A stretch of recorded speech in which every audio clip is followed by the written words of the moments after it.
The Kalaginstitute. The Everlasting Archive. Person of Interest. Gani. Profile. Senior Archivist Gani. Status. Active. Name. Senior Archivist Isa Gani, or Gani. Possible locations. Kalag Backrooms Division, Senior Archivist's Office, Level 11. Known affiliations. The Kalaginstitute. Isa Gani Mercado, also known as Gani, is the Senior Archivist of the Backrooms Division of the Kalaginstitute. They are from a larger Kadatuan, footnote, semi-independent city-states or principalities throughout ancient maritime Southeast Asia, of early 16th century Masbate, Bicol. They manage other archivists and members of the Kalaginstitute, along with handling operations involving the Institute and outside parties. I would like to say "they claim" is a very strange way to word how I talk about the ins and outs of my job, but then again, if I babble on about the Institute, you'll probably get nothing but static and corrupted files. Apologies for the lack of photo. I don't really like having my photo taken. Footnote. The senior archivist had a very adverse reaction to my attempt. For someone of their build, they're shockingly strong. Operative read. End footnote. Also, I've taken the opportunity to write the description portion of the article myself, mostly because there is much that needs to be updated from the last time your group interviewed me. Senior Archivist Gani. Description. The summary on my page does the job of introducing me well, but I do not mind sharing more about myself. Yes, I came from a larger Kadatuan in what you now call Masbat. The Datu there was my uncle, moved there when I was a teenager, and bit the dust a decade later after the warship I was on capsized.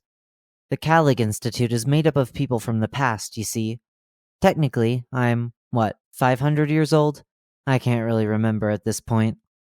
I was sent here to the Backrooms after I was promoted by my boss. Apparently, a new place was being inhabited by a lot more humans as the days passed. So, here we are.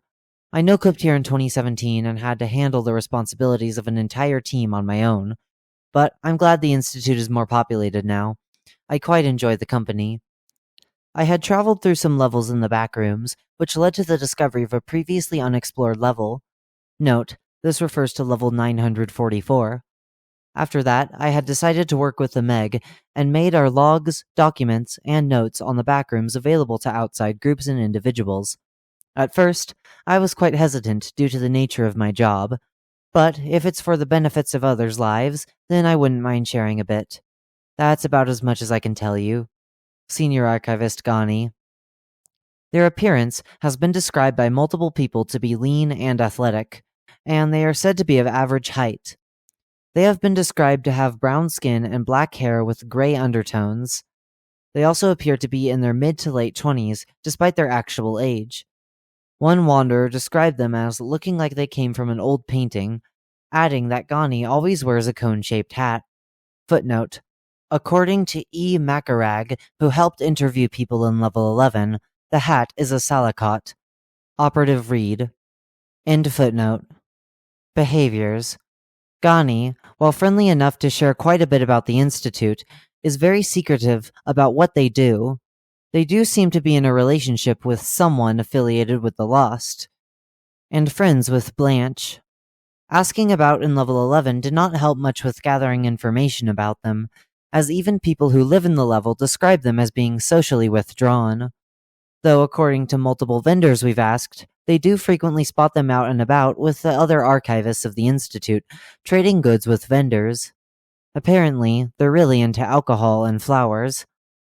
The Meg has been trying to know more about the Kalaginstitute through Gani and the other members that they managed to communicate with. But they seem to be as withdrawn and as secretive as them. From past accounts involving Gani, it seems like they cannot die permanently. This can also be assumed to be true for the other members of the Kalaginstitute. Additional interview. Begin log. Operative read.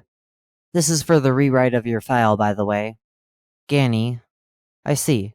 Apologies for how I acted the moment before, and how I acted in our last interview. Operative read. It's fine. Anyways, I was sent here to ask more questions about Kalag. Gani. Oh, what are your overseers curious about this time? They seem to care too much. Operative Reed. Our operatives in base beta have been asking around level 11, apparently. You're very private about the Institute. Gani.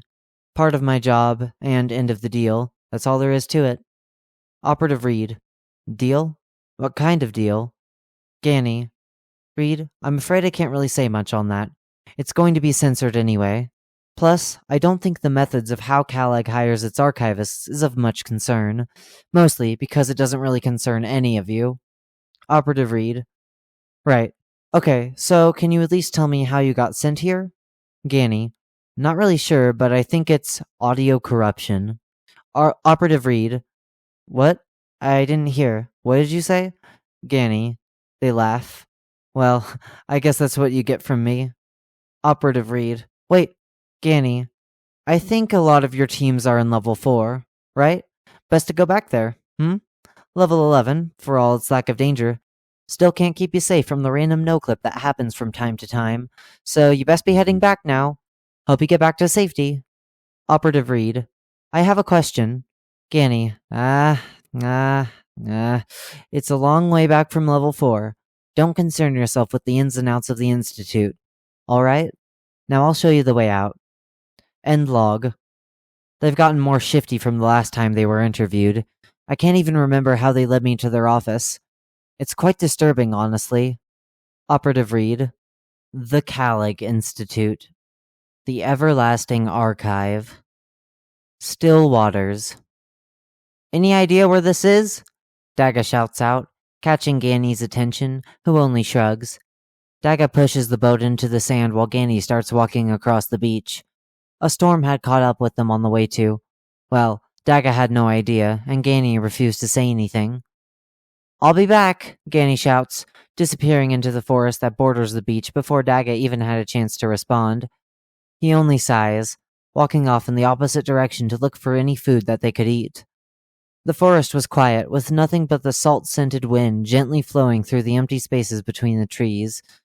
Gani was walking among the trees and grass, skimming through the list of people that slipped through Kalag's system.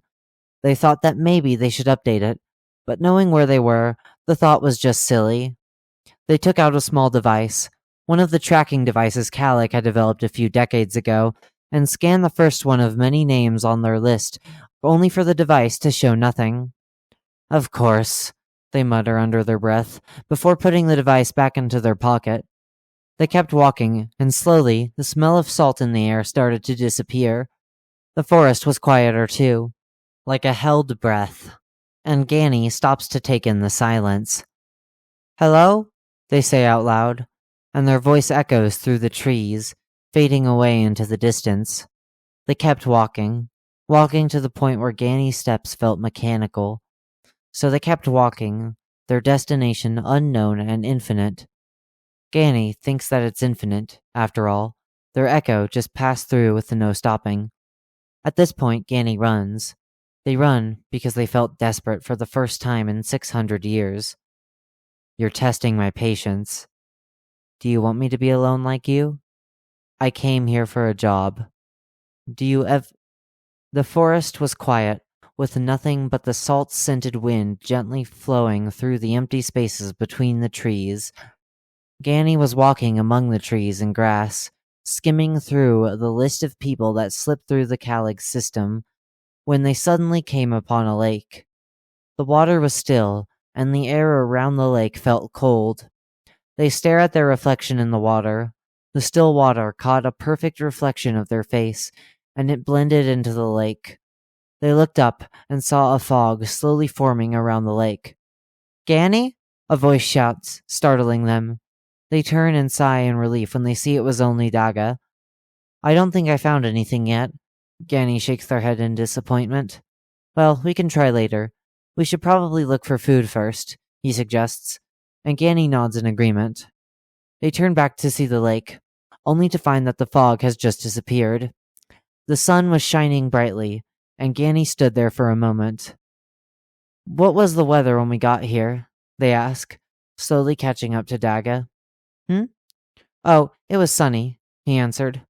Why, did something happen? No. I guess this place is making me a little paranoid. He just laughs. That's just how it is in this place. Daga, where are you? I fucking hate it here. I think I found them. Where are you? Oh, it was sunny, he answered. Why, did something happen? Actually, I think we should check the lake later. Daga turns and stops, waiting for Gani to catch up with him. It's kinda obvious. I doubt that the island is that big, and we've been sailing for days and found nothing until that storm, Gani explains as they ran up to Daga. Well, we'll do your little investigation later, Daga says, gesturing to the setting sun. The water was still, and the air around the lake felt cold. The island was empty, and all Gani could see was their reflection. Revision. In still waters, you can still see a glimpse of what the water hides. That's why the water always moves, because it always feels guilty. The water was still, and the air around the lake felt cold. The island was empty, and all Gani could see was their reflection. Gani looks closer, and the dread they felt turned into horror. Daga? They called out. Daga! No answer. Fuck! They frantically look around, trying to find another way to get into the lake. All they found was the mock of their reflection. Dinner was alright, I guess. Gani shrugs. Can you give me something more enthusiastic than that? Daga grumbles, nudging Gani's shoulder. Well, it's not as great as how my mother makes it. That's just an impossible standard, Daga says with a light chuckle. Fine, then you're second best to her, Gani says with a smile. How flattering. Why now? You can't be gone too. You're okay, right? You're okay. You're okay. Are you going to leave? Gani dives into the lake.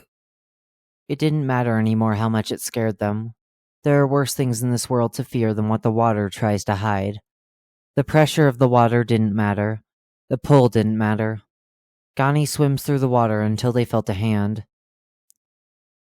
When you first came here, there was something in your eyes that intrigued me.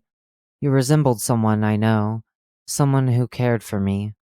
You have her eyes, like pools of storm water keeping itself still in a bowl. Can you tell me about the first time you met at the sea? It was cold, and I felt desperate, and I didn't want to die. Do you enjoy what was given to you because of that desperation? Do you enjoy the life given to you as a god? You speak as if you understand this. I don't like that I do, though it comforts me, that the first person to have grieved was the sea. When Daga wakes up, he finds Gani passed out behind him. The sun was shining across the lake, and the air felt warm again. Daga carries Gani back to the shore where the boat was. Gani wakes up in a hammock to find that the ship had been sailing. They go to Daga, who is staring out into the horizon. He turns and smiles softly. It seems like you found what we all came here for. It's safe to assume all of the people in the list died by, well, drowning in the lake. It doesn't explain why we had to come all the way here. It was just some divine intervention. They stay in silence for a moment, until Daga clears his throat. Did you save me back there? He asks. I did, they answer. Thank you. Gani says nothing and only leans on Daga's shoulder.